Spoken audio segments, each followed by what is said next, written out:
Hello, welcome back. A messenger has arrived from Kirkostaculis. Continuing through the distorting landscape, your scout stumbles upon a non-Euclidean rock shaped in the form of a weeping face. It moans, "Why did the Cyclops close his school? He only had one pupil." Okay. Got some construction done. Voice of Apsu didn't find anything. 2 die portents, so there's 2 more globals up. One's Eternal Pyre, cast by Yomi. And the other one, I can't remember. We'll check them in a moment. Arcane Probing found a great site. Citadel of the Lawmasters. This lets us recruit sages and lawmasters. These guys, probably extremely good candidates for getting turned into flawless glitches. So I'm going to try and fort this province immediately. It already has a lab, which is quite nice. So I queued up recruitment of a lawmaster this turn, but it's going to take a while. A couple more spells, nothing too interesting. Lots of battles, but again, nothing too interesting. We saw Ulm moving on to Fomoria's cap. I'll just check out what Ulm has. Not a big army, but there's lots of like high quality stuff. Got whites at the top, got ether warriors in the middle, and an ether lord. So this guy's been opening the ether gate, which is yeah, ether lords and Tartarians walking around. Other than that, it's a pretty small army, but I've got to assume a lot of these guys they're quite good spellcasters. Probably gonna do some big spells. There's a white mage over here too. So that's currently sieging Fomoria's cap. We'll have to see what happens. There was also Yomi taking the swamp office that they wanted. Kalen's moved on to Russ's cap. I think Russ might be about to be out of the game. TNN took back a province from Enchanted Forest, and Yomi moved back onto his fort, currently held by Kalem. It might be empty though. Also a battle in Big Pile of Skulls. So we moved on to Ulm's fort. It doesn't look like he patrolled or anything like that, so not much to see. Get to see one glitch is actually killing commanders though for once, which is cool. Good critical mass of them, I think. Nice to have Amakeshadon in the battle as well, since they all get blessed, so they've all got Twist Fate. So there we go. The fortress was cracked open as well. We cast Crumble this turn. So the entrance is open. I'm not going to storm with everything just yet, though. I'm just going to send the ghoul in.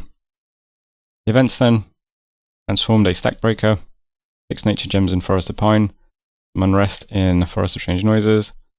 In Barmy, a great fertility festival was celebrated in the province. I don't know what this was supposed to have done. It had no effect, apparently. Pretty interesting one. And we foresaw that there's going to be a people's deathmatch in 3 months. Maybe I should send a flawless glitch to that. I don't know. You just give him like 3 weapons. You might just shred, I don't know.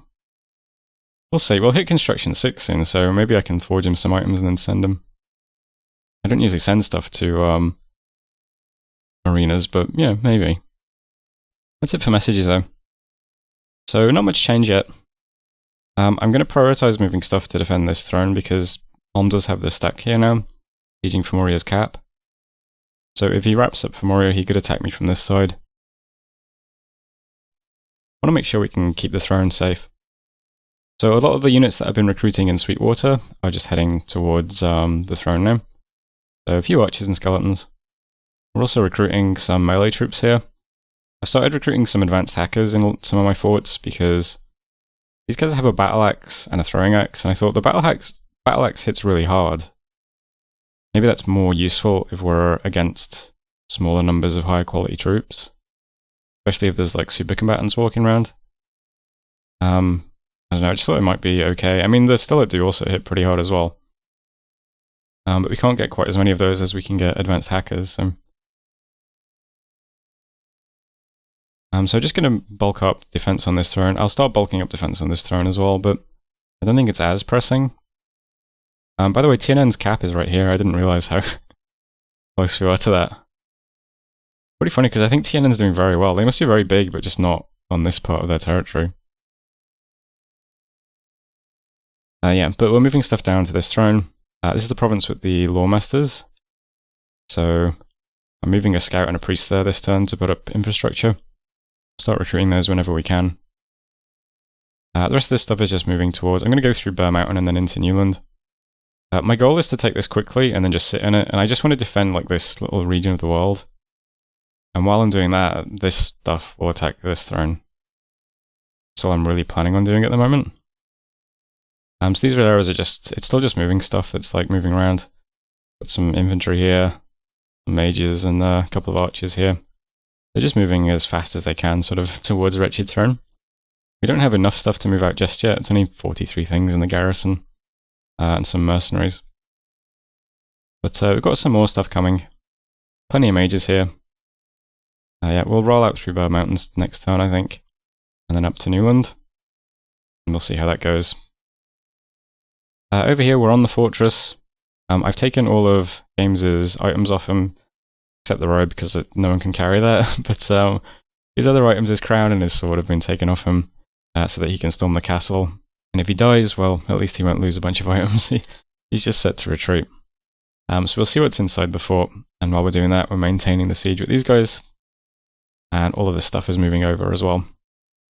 Still scripted the same. So mostly these guys are just skelly spammers, and then we've got the big spells, relief, mass protection, and so on. So all that's going to be sitting on the fort now.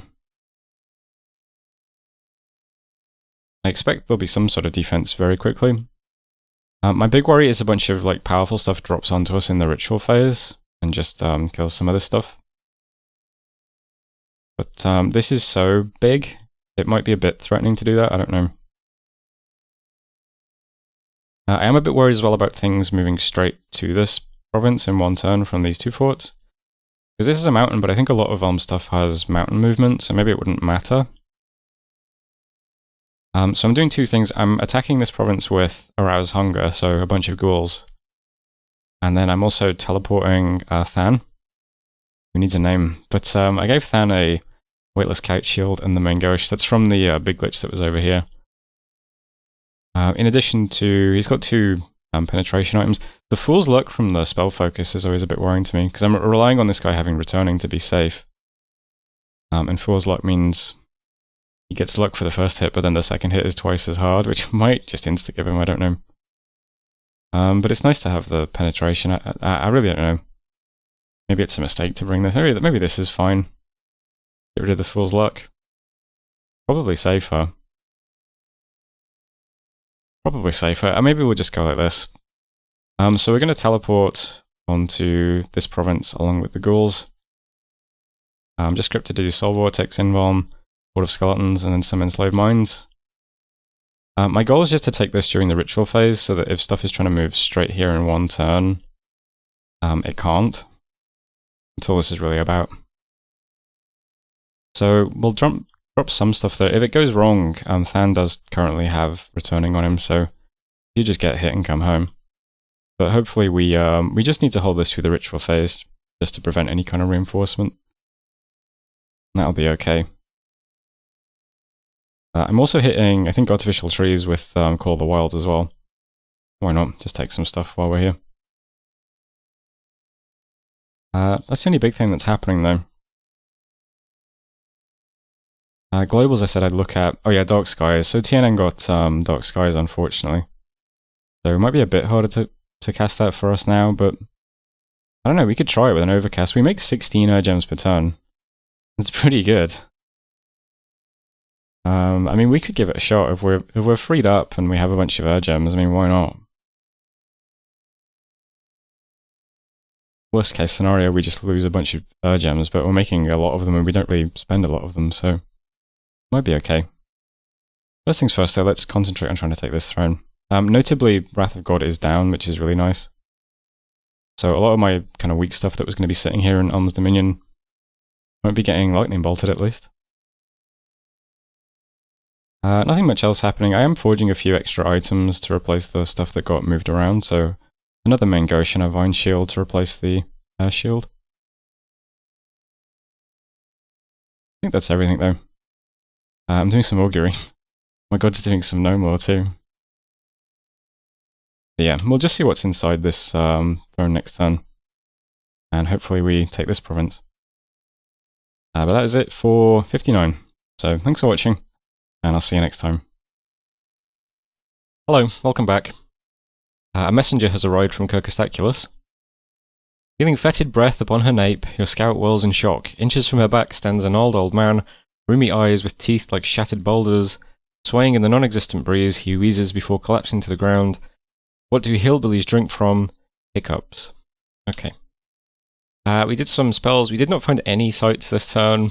We did teleport on modded playthrough into that mountain province by Ulm. I think that's the only interesting thing. Alright, I also cast Call of the Wild. I thought I was casting it on this forest, but apparently I cast it on a plains, which just sucks. It just bounces up. I mean, it does nothing.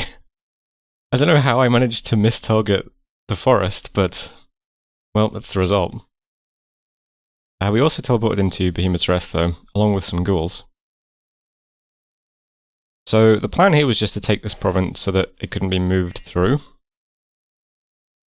just in case Ulm was planning on breaking siege immediately. I don't think good players ever do that, though, because good players know that you'll just lose the intervening province in the ritual phase. So yeah, we take this with no problems, and we mind control our very warrior. But yeah, he doesn't try to move through Behemoth's Rest. He doesn't break siege or anything like that. He actually moves into Behemoth's Rest, which makes more sense. So we then have a battle there as well. So there's the ritual battles.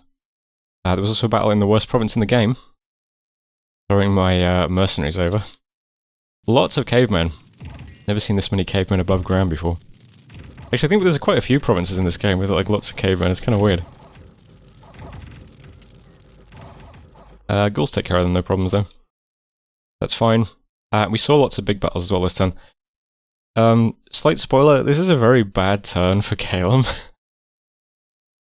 So first up, Calum attacks Yomi in the throne. Lots of stuff here patrolling. Calum has a lot of mages here though.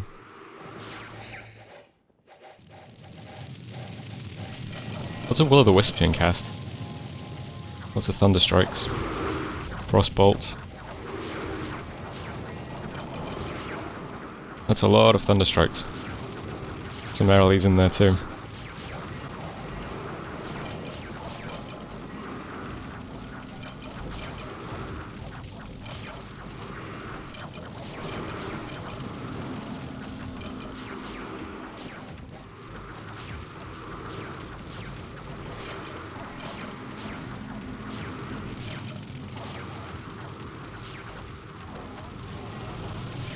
Damn, that one little mage just got really hit very hard.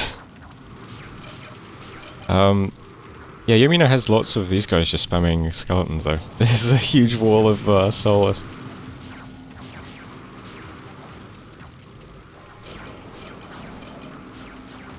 Calum's front line has collapsed. Big soul vortex Dione walking forwards now. I think the Calum army's getting tired. These guys, not so much.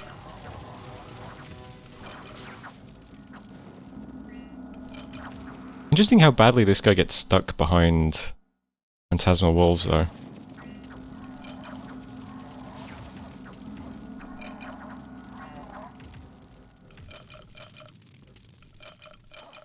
Yeah, so... not a great battle for either person, but I think worse for Calum. So that was big inflatable chair.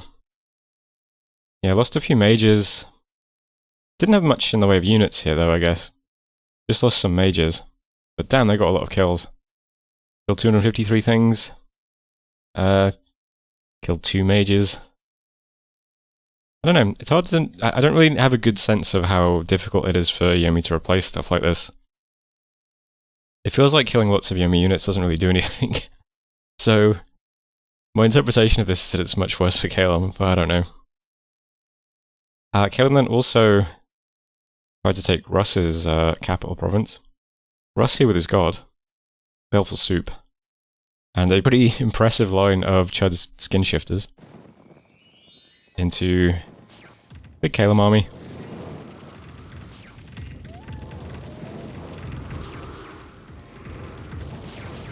line formation, hard countering Thunderstrikes spam. What's up? We've got Redolent Howl and Natural Storm up. Yeah, this one is even worse for Calum. So there's Russ. He lost 6 Skin Shifters and a Great Bear, and Calum lost 18 +2 +4 mages and his little army. That's horrific. It's also amazing to me that Russ is still in the game and that Russ keeps like bouncing people off his cap. Very funny.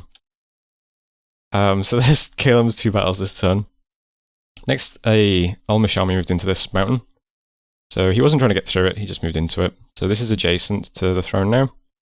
Some really scary stuff here. We have a King of Mountains with Crystal Shield and a Bloodstone and lots of Earth Gems. I assume this guy is going to do a lot of Earthquake spam. And we have a Fire Nature Tartarian. Which is also, if this had gear, that would be like, what, Phoenix Power and Personal Regen and stuff like that. Not sure what this is going to cast though, otherwise. There's also like some pretty powerful Death Mages here as well, who all have Skull Staffs. There's at least 2 Mound Fiends. And then tons of Little Mages as well. These little guys are Shamans, Warrior Smith, lots of Gems, Staff of Elemental Mastery. Yeah, there's some stuff in this army. Big Water Mage. Reload Staff Nature Mage. Yeah, there's lots of stuff in this army. Not to mention 80 Sacreds, who have Gift of Health hit points, and yeah. This is a JBBM game, and in JBBM, Alm gets a lot of like weird little buffs. I don't know what they all do. Stuff like Deeproot Succor, and I think Fury of the Forest is a new one, right? Xylomate. Just gives them all kinds of stuff. Like, some of these guys have the Unholy Power +4 thing to hack and, I think, combat speed, right? Yeah. This guy's on 25 hit points from Gift of Health. He's got 20 protection with the Bless. Got 20 attack skill, hitting for 25 damage. Bless gives him Chilora or Twist Fate and stuff. Yeah, I mean, they're pretty scary. I also learned, of course, from my Celeria game, that if you're fielding big armies of trash like I am, 2 spells you really need to watch out for are Earthquake and Firestorm. Earthquake we can deal with because we've got Gift of Flight going off on turn 1. Firestorm we cannot deal with. But this tart only has F3.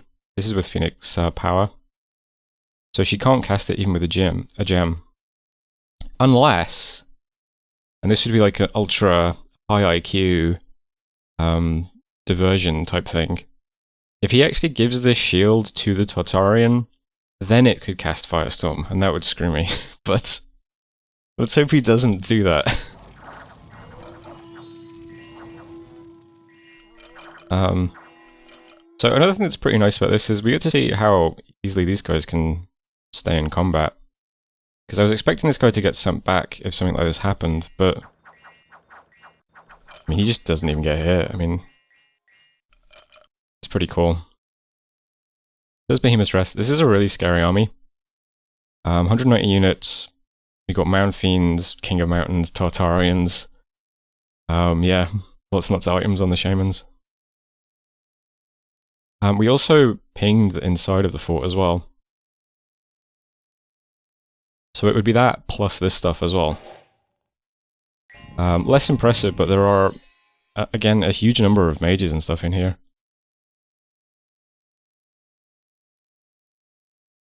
So, another 139 things. We've got 15 Smiths, 11 Shamans.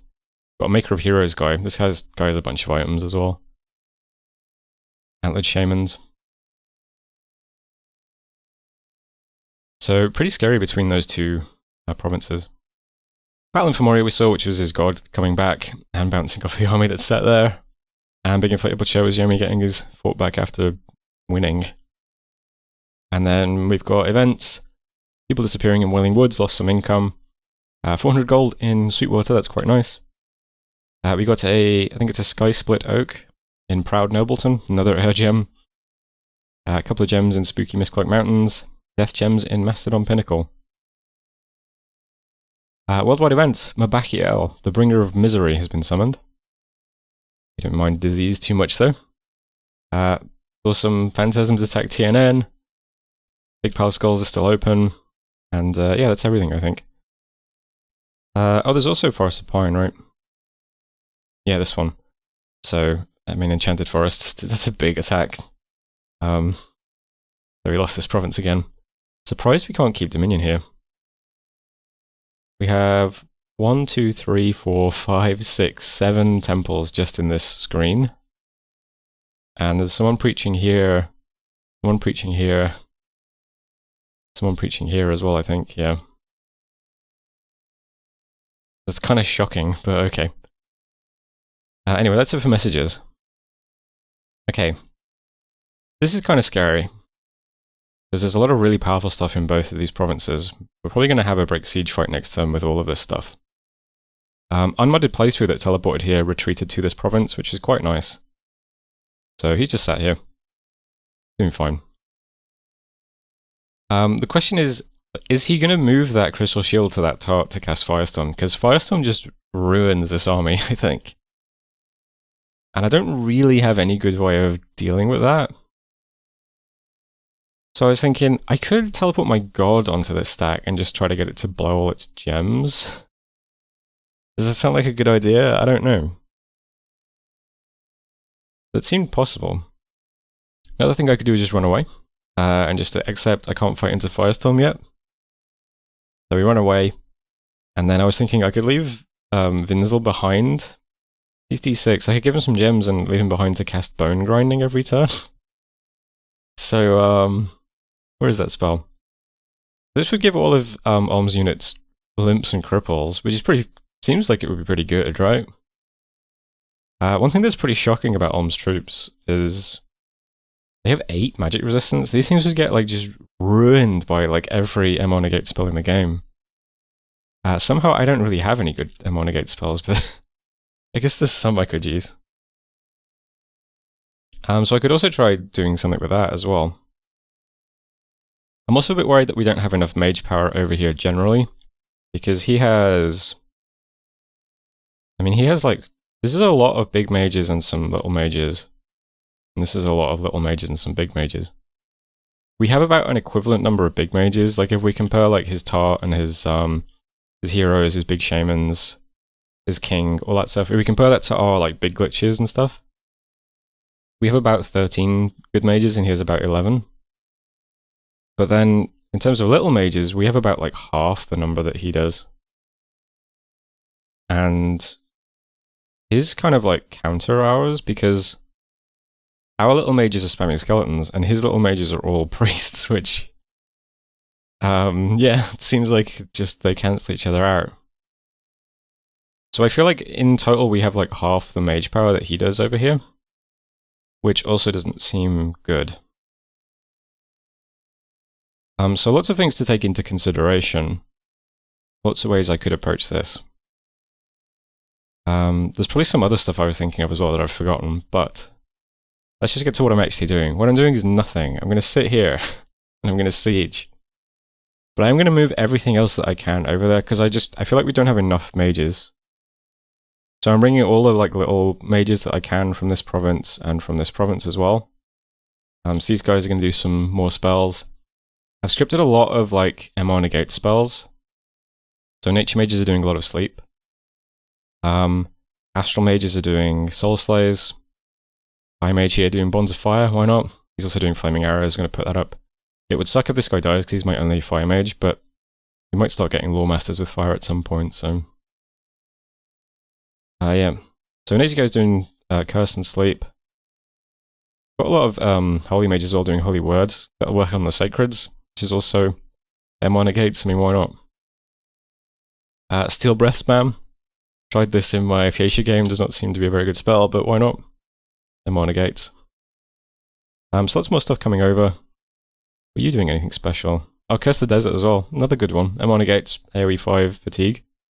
Stacks nicely with Rigor Mortis. I'm also cloud teleporting another big glitch over.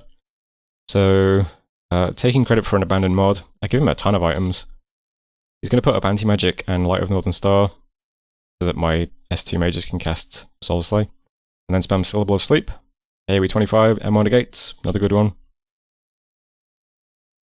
So all that is going over here this turn, in addition to the stuff we've already seen a number of times. The big worry is Firestorm though. We have Mass Flight going off on turn 1. I've given over... Sagno only has one booster, and I gave him the other one to Cooling, who does Mass Flight. So we've got Fog Warrior's Mass Flight, and then there's an A2 coming over as well, this guy, who does Wind Guide. But since I'm worried about Firestorm, I didn't know whether to put up Mass Protection or not. I decided I might as well, because I figure if Firestorm does go up, I think we lose all the units anyway, so it doesn't really matter, does it? We might as well prepare as if it's not going to get cast. So we'll give everyone Natural Protection 5 as well. Then we got Fog Warriors, Life After Death and all that. I also decided to teleport my god over to this battle as well, so my god is teleporting in as well. To spam Marble Warriors to give people more protection. Because that's another thing that will help a bit against Firestorm. It's base protection, isn't it? Yeah. So I'm just going to sit here, and then I assume he breaks siege and moves this over, and we just hope that we win, I suppose. Units are still set up like this, it's just all the Skelly Spammers here, with a gap through the middle for the skeletons. Big glitches are on the sides, because they're going to be Soul Vortexing. Don't want them killing each other. And then all of the units are just on Hold and Attack Rear, or Hold and Attack Largest. Because if we land on all those tarts, and well, the tart and the king and stuff like that on turn 2 of the battle, maybe they interrupt any big spells that might be going off. These guys are on a large, rear, large. Just they're all on some variation of either attack rear, even the archer guys. So these guys have the ranged attacks, but I don't think they're going to do much. It's 4 points of just regular damage. There's nothing to all those sacreds with like 20 protection and stuff. Better to have these guys just attacking things and shredding them. The big thing about glitches that makes them really vulnerable to stuff is these are so hard to click. They only have invulnerability, so they have no protection at all. So these guys have 16 fire, so they're okay against Firestorm. Everything smaller than this guy will probably get killed by Firestorm though. Which is why I really want my god casting protection on them.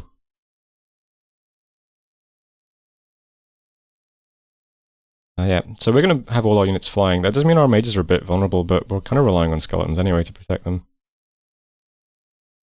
Yeah, I am worried though that our Skelly Spam stuff is just pointless. If he has Firestorm and like 20 priests or something, it's probably not going to work. But hopefully Firestorm doesn't go up. Hopefully it's just Earthquake Spam and we just beat it with Mass Flight, and then we just see what happens. I think that's the plan. Down here we can see a orange, beautiful statue of my GF Tomi. Not sure what that's a reference to, but there it is. Beautiful statue. Yeah, if Femoria falls over quickly, we're going to get attacked from this direction by Ulm, which is going to suck. So I am still moving some stuff over. Got another big glitch coming over as well. There is some stuff here. I am still recruiting stuff over here as well. I'm going to recruit stuff when I can. Just shove it into a tiny village. I'm probably going to forge a cauldron at some point. Or not a cauldron, a mirror, right? Just check. The mirror, right? Yeah. Received army size plus 75. Probably going to forge some of those, put them in this fort, so that it looks a lot bigger. Seems wise. Probably for this throne as well. I am worried about TNN winning by ninjaing thrones. They only need 2 to win. There's one that's just unclaimed as well. Don't know where that one is. Anyway, this is the big stuff for this turn, is just worrying about what's going to happen over here. It's very intimidating. Lots of mages, lots of items, lots of very powerful stuff, but I don't know. I mean, I mean, these guys are no joke either. I mean, these are all very big mages in their own right, so just a question of whether what he has just counters us too hard. We'll see though. We also now have another army getting put together here, so it's just going to walk through Burr Mountain, try and take James at some point. So it's not quite as impressive. Just infantry, some weird stuff in the middle, archers and singers at the back. We've got 4 big flawless glitches, a bunch of Skelly spammers, and we'll see the lay of the land once we get in. See what we want to do over here. Might be that this is like completely empty, we just take it quickly to have a staging post. This looks pretty empty currently. We might not need much magic to take this province. That's a lot of sites too. Pine Cliff, Imperial Quarry, Enchanted Tower, 3 Earth Gems just from this site, plus a Pearl and a Death Gem. And the Throne is Fire, which should be really nice. Also some Redweed, which is interesting, because you can just recruit a Fire Mage and get rid of that. But I guess he hasn't done that yet.